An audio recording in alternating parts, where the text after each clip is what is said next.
बच्चों, आज के अपने इस वीडियो में मैं कृष्णानंद शुक्ला आपके बीच में राष्ट्रवाद और साम्राज्यवाद।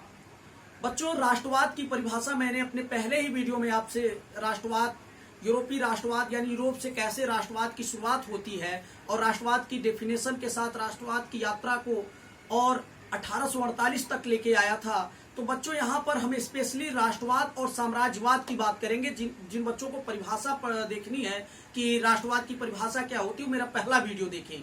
बच्चों, राष्ट्रवाद का हमने आपको जन्म बताया किस तरह से, यानी राष्ट्रवाद 17वीं 18वीं शताब्दी में एक ऐसा विचारधारा के रूप में आया जो कि सामंती व्यवस्था के पतन के बाद पूंजीवाद का जन्म होता है। और पूंजीवाद निरंकुश शासकों ने किस तरह से यूरोप में अब एक राष्ट्रीय राज्य का निर्माण किया, यानी 1648 का हमने वो सम्मेलन आपको बताया था वेस्टफेलिया का, जिसके माध्यम से यूरोप के राष्ट्रों ने रूस, बोस्निया, स्विट्जरलैंड और इंग्लैंड जैसे देशों ने जो है राष्ट्र राज्य का निर्माण किया। इसके अंतर्गत उन राजाओं ने आपस में एक समझौता किया, यानी यूरोप का फर्स्ट कॉन्फ्रेंस था। मैं जल्दी से एक समरी के रूप में इस पूरे मूवमेंट को बताऊंगा, क्योंकि राष्ट्रवाद को आपको पहचानना है कि स्वयं में राष्ट्रवाद कैसे निकला।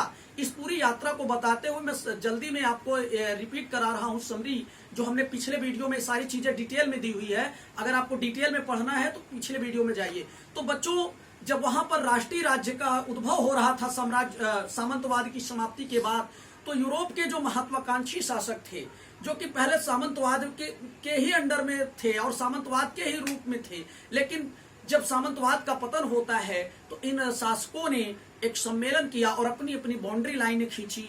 और उसके बाद यह समझौता शासक टू शासक था, यानी किंग टू किंग था, यह पीपुल टू पीपुल नहीं था। और यूरोप में पहली बार, और इसमें वंशानुगत शासक ही वहां का नेतृत्व करता होगा। और इसका एक जो कॉन्फ्रेंस के तहत एक घोषणा पत्र तैयार होता है। इसी के साथ 16वीं 17वीं सदी में राष्ट्रीय राज्यों का उद्भव होता है।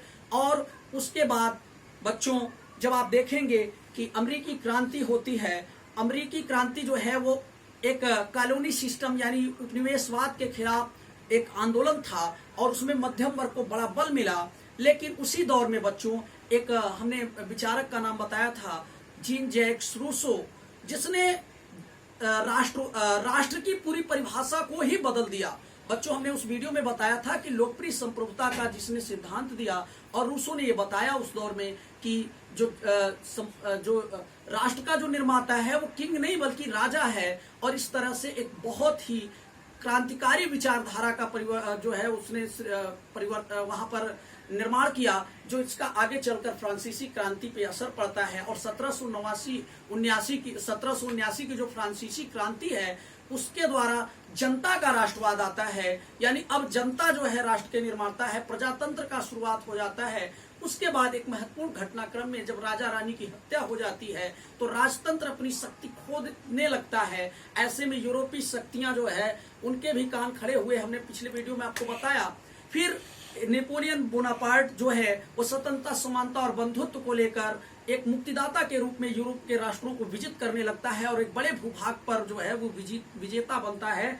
और यह राष्ट्रवाद उसने उस समय जो उसकी फ्रांसीसी जनता थी, जो कि अपनी विभिन्न मांगों को लेकर निरंतर आंदोलनरत रहती थी, उन सभी समूहों को इकट्ठा करने के लिए फ्रांसीसी गौरव और अस्मिता की बात की और उसके नाम पर फ्रांसीसी लोगों को युद्धों के लिए तैयार किया। और यही संदेश जब यूरोप के अन्य राष्ट्रों में गलती से नेपोलियन द्वारा प्रचारित हो जाता है तो इटालियन जो है राष्ट्रवाद का जन्म होता है, जर्मन राष्ट्रवाद का जन्म होता है। उसके बाद नेपोलियन की वाटरलू की हार के बाद के दौर में फिर जो कि परंपरावादी शासक थे वो फिर से वही शासन लाना चाहते थे। लेकिन बच्चों, फ्रांसीसी क्रांति की जो स्मृति थी, जो उसकी यादें थी, वह स्थापित हो चुकी थी और ऐसे उन्होंने तीव्र दमन से इसको दबाने की कोशिश की। लेकिन आपने देखा कि इस दौरान 1815 से लेकर 48 तक मध्यम वर्ग ने किस तरह से तीव्र परिवर्तन की मांग की। बच्चों, यहाँ आपको समझना है कि किस तरह से इन मध्यम वर्ग के बाद उदारवाद और समाजवाद का जन्म होता है और समाजवाद का उग्र रूप मार्क्सवाद आता है। और मार्क्सवाद ऐसी क्रांतिकारी विचारधारा लाता है जिसने मध्यम वर्ग को एक तरह से पूरी तरह से हिला दिया। यानी जो मध्यम वर्ग अभी आपने देखा परिवर्तन की मांग कर रहा था, जो कि राजाओं के निरंकुश शासन और चर्च के जो विशेषाधिकार थे उसके खिलाफ हमलावर हो रहा था। वो इस मार्क्सवाद, जो निम्न वर्ग जिसको आप श्रमिक वर्ग, बर्जुआ वर्ग, वर्गविहीन वर्ग कहते हैं, उसके आंदोलन से ये मध्यम वर्ग जो है वो डर जाता है। जो मध्यम वर्ग अभी बदलाव के पक्ष में था वो चाहता है कि अब बदलाव भविष्य में ना हो। बच्चों, यहाँ मार्क्सवाद की चर्चा करना चाहूंगा। मार्क्सवाद एक ऐसी विचारधारा थी जिसने पूरे दुनिया के मजदूरों को एक हो जाने के लिए आह्वान किया।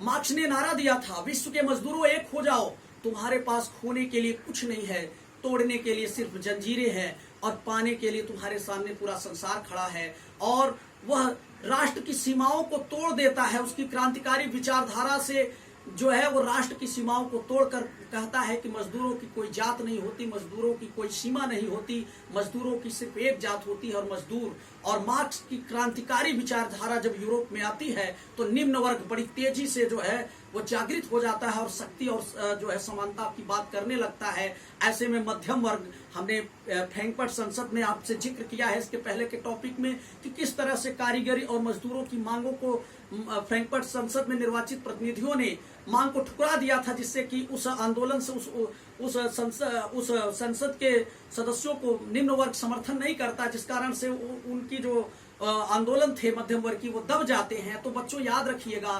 कि ये मार्क्स का जो विचार था, यानी उग्र रूप समाजवाद का मार्क्स विचारधारा उस समय तत्कालीन समय में निम्न वर्ग को सबल कर देता है और उसको एक नेता के रूप में मार्क्स जैसा नेतृत्व मिलता है। अब मध्यम वर्ग के लिए मार्क्सवाद का तोड़ लाने के लिए एक नया सिद्धांत आया, वो राष्ट्रवाद आया। और राष्ट्रवाद के माध्यम से मार्क्सवाद यानी निम्न वर्ग, मजदूर वर्ग को दबाने के लिए, उनकी एकता को तोड़ने के लिए जो है वो राष्ट्रवाद का प्रयोग किया गया। तो किस तरह से किया गया बच्चों? राष्ट्रवाद यानी मध्यम वर्ग ने लोगों से कहा कि आप पहले फ्रांसीसी हो, आप पहले देखो फ्रांसीसी हो, आप देखो ये फ्रांसीसी झंडा, देखो ये फ्रांसीसी गीत। और राष्ट्रवाद एक ऐसा प्याला है कि जो जिसको लत लग जाए तो फिर उसको फिर सारी चीजें गौड़ हो जाती है। यानी आंतरिक समस्याओं से, लोगों को बेरोजगारी से, लोगों को भुखमरी से और ध्यान हटाने के लिए जो है राष्ट्रवाद का स्वाद चखाया जाता है। और राष्ट्रवाद का स्वाद एक बार चख लेने वाला व्यक्ति को सारी समस्याएं समाप्त हो जाती हैं। इसको इस तरह से समझ सकते हैं बच्चों कि उस समय जो निम्न वर्ग यानी मार्क्सवाद जो एक परिवर्तन के रूप में कम्युनिस्ट स्थापित हो रहा था, उसके खिलाफ जो सबसे बढ़िया हथियार हो सकता था वो राष्ट्रवाद था। और राष्ट्रवाद ने इस मजदूरों की एकता का तोड़ने का काम किया। और इस तरह से जो इंग्लैंड देश के लोग थे, उन लोगों ने भी ब्रिटिश यानी इंग्लिश राष्ट्रवाद का नारा दिया। और एक अंग्रेज रात को भी छाता लेकर अकड़ कर चलता था। वो कहता था कि हमारा सूरज रात को भी नहीं डूबता। और इस तरह से जब विचारधारा आती है तो जर्मन लोग भी नारा देते हैं कि उस सूरज के नीचे मुझे भी जमीन चाहिए। इस तरह से आप देखिए इंग्लिश राष्ट्रवाद, जर्मन राष्ट्रवाद और फ्रांसीसी राष्ट्रवाद। और जब यही राष्ट्रवाद और इस मजदूर आंदोलन और आंतरिक समस्याओं से ध्यान हटाने के लिए ये राष्ट्र कहते हैं चलो हम तुमको अफ्रीका, एशिया की सैर कराते हैं, नए नए क्षेत्र बनाते हैं, हम अपनी सीमाओं का विस्तार करा देते हैं। और ये क्या करते हैं? युद्धों में जनता को झोंक देते हैं। और जब युद्धों में जनता झोंक गई तो फिर वहां से ये जो विचारधारा, जो आंतरिक मुद्दे पर जो समस्याएं थी, उनसे जनता का ध्यान हट जाता है और राष्ट्रीय मुद्दे पर वो एशिया में और समस्त कॉन्टिनेंट में वो विजित करने के लिए अपनी अपनी अस्मिता और गौरव को लेकर झंडा को बुलंद करके चल देते हैं। ऐसा ही एक उदाहरण हम आपको बताएंगे बच्चों, जो कि उस समय के जर्मन जो नाविक अधिकारी थे जनरल टिरपिच, उन्होंने उस समय के जर्मनी के शासक विलियम द्वितीय को एक पत्र लिखा था और कहा था कि अगर आप इस सोशल डेमोक्रेटिक पार्टी के आधार को यानी इसको खत्म करना चाहते हो तो आप बाह्य मोर्चे पर युद्ध छोड़ दो। और अगर आप लड़ाई छेड़ दोगे तो ये जो सोशल डेमोक्रेटिक पार्टी है इनका वोट बैंक खत्म। बच्चों, इसको इस तरह से भी आप समझ सकते हैं कि अगर जैसे कि अगर भारत के संदर्भ में हम बात करें तो अगर आज जम्मू कश्मीर के जो गुलाम पाकिस्तान ऑक्यूपाइड क्षेत्र है, अगर उस पर भारत 500 मीटर भी कब्जा कर ले तो लोग आंतरिक मुद्दे पर जो भी असफलता या विफलता है उसको भूल जाएंगे और राष्ट्रीय गौरव के साथ जुड़ते ही उनकी सारी समस्याएं समाप्त हो जाएंगी। तो बच्चों, आपने देखा कि सर्वप्रथम राष्ट्रीय राज्यों का उदय हुआ और फिर मध्यम वर्ग जो है वो चर्च और कुलीनों के खिलाफ हुआ और मध्यम वर्ग ने समाज में बदलाव की बात की। और जब मध्यम वर्ग के बाद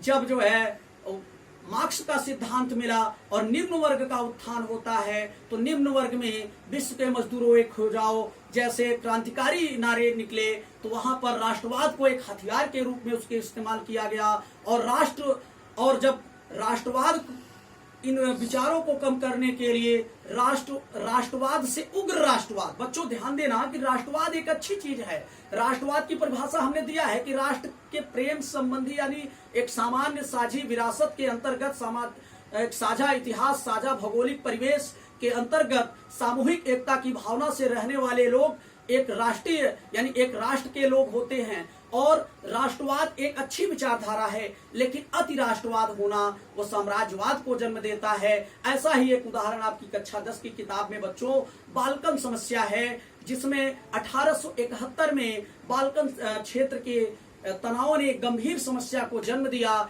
जिस समय बाल्कन में मैं आज के राष्ट्रों को बता दें आपको नाम, रोमानिया, बुल्गारिया, अल्बेनिया, यूनान, मैसेडोनिया, क्रोएशिया, बोस्निया, स्लोविया और सर्बिया तथा मॉन्टेनेग्रो जैसे देश थे। और उस समय ये विभिन्न समूहों में बटे हुए थे, विभिन्न सामाजिक इकाइयों में बटे हुए थे और इनको सामूहिक रूप से स्लाव पुकारा जाता था। और ये लोग अपने अतीत को याद कर, अपनी सांस्कृतिक विरासत को याद करके आजाद होने के लिए उत्कंठित थे। और इन लोगों ने बाल्कन क्षेत्र में अपनी आबादी के सामने जो है, अपनी जनता के सामने राजनीतिक अधिकारों के दावों को राष्ट्रीयता का आधार बताकर जो है मूवमेंट छेड़ दिया। और इस दौरान वहां पर आपस में बाल्कन क्षेत्र के देशों के बीच में आपसी कई युद्ध हुए। और इसी समय जो यूरोप के सबसे शक्तिशाली राष्ट्र थे, जिसमें कि रसिया, प्रसा, इंग्लैंड और जर्मनी और फ्रांस जैसे जो बड़े राष्ट्र थे, इन क्षेत्रों में अपना प्रभुत्व जमाने के लिए इन पर अटैक होता है और उनकी उच्च राष्ट्रीयता और उच्च महत्वाकांक्षा जो है वो उग्र राष्ट्रवाद परिणित हो जाता है साम्राज्यवाद में। अब बच्चों, आपका दूसरा टॉपिक आया है साम्राज्यवाद, यानी अपने राज्य का विस्तार, दूसरे के राज्य का सीमाओं का अतिक्रमण करते हुए अधिकार कर लेना। यानी राष्ट्रीयता जब उग्र राष्ट्रीयता में बदल जाती है और उग्र राष्ट्रवाद साम्राज्यवाद में बदल जाता है। और बाल्कन क्षेत्र का जो तनाव 1871 में आप देखते हैं, और यही प्रतिस्पर्धा और यही उपनिवेशवाद की प्रवृत्ति आगे चलकर आप देखते हैं एशिया और अमेरिकी और अफ्रीकी देशों में आपको दिखाई पड़ती है। और इसी उच्च राष्ट्रवाद और उच्च साम्राज्यवादी आकांक्षाओं ने प्रथम विश्व युद्ध को जन्म देते हैं। इस तरह से बच्चों आपको समझ में आ गया होगा कि राष्ट्रवाद क्या है। और राष्ट्रवाद जब उग्र राष्ट्रवाद के रूप में परिवर्तित हो जाता है तो उसकी परिणत साम्राज्यवाद के रूप में होती है। और साम्राज्यवाद विश्व युद्धों को आमंत्रित करता है। प्रथम विश्व युद्ध इसी का उदाहरण है। ठीक बच्चों, अब अगले टॉपिक में आपसे हम चर्चा करेंगे भारतीय राष्ट्रवाद का। और ये राष्ट्रवाद विविध क्षेत्रों में, विविध देशों में, विविध पृष्ठभूमि में विविध प्रकार से अपने आप को परिवर्तित करता रहा है। जब आप भारतीय संदर्भ में राष्ट्रवाद को देखेंगे तो इसके बीज कहां से निकले, भारतीय राष्ट्रवाद आपको किस रूप में दिखाई पड़ता है, और राष्ट्रवाद और संप्रदायवाद एक दूसरे के कैसे सौतेले भाई हैं, एक ही सिक्के के कैसे दो पर्याय हैं, इसको हम व्याख्यायित करेंगे। भारतीय संदर्भ जो आपका दूसरा चैप्टर है उसमें आप देखेंगे कक्षा 10 के सामाजिक विज्ञान के द्वितीय चैप्टर में बच्चों भारतीय राष्ट्रवाद आपका दूसरा चैप्टर है। उसमें आपको हम बताएंगे कि किस तरह से भारतीय राष्ट्रवाद के संदर्भ में राष्ट्रवाद और साम्राज्यवाद दोनों चलते हैं। और फिर राष्ट्रीय भावना जो भारतीय राष्ट्रवाद है वो एक तरह से भारत की आजादी के तरफ जाता है और साम्राज्य या संप्रदायवाद भी राष्ट्रवाद के साथ अपनी यात्रा शुरू करता है जो भारत विभाजन की तरफ जाता है। बच्चों, इसमें से जो भी क्वेश्चन हो आपके मन में प्रश्न पूछिए, हम प्रश्नों का जवाब देंगे। जो भी नहीं समझ में आया होगा, हमने भूमिका को बहुत ज्यादा स्पष्ट करने की इस वीडियो में कोशिश नहीं की, क्योंकि हमने इस वीडियो के करीब 6 से 7 पार्ट बनाए हुए हैं। विभिन्न जो भी इस टॉपिक आए हैं उसकी परिभाषाएं विस्तृत तरीके से दी है। इसको आप ध्यान से सुनिएगा, बार बार सुनिए और चैनल को सब्सक्राइब करिए। और यदि आपको कोई प्रश्न है तो जरूर कमेंट बॉक्स में अपने राय दर्ज करिए, तो निश्चित ही हम आपका जवाब देंगे।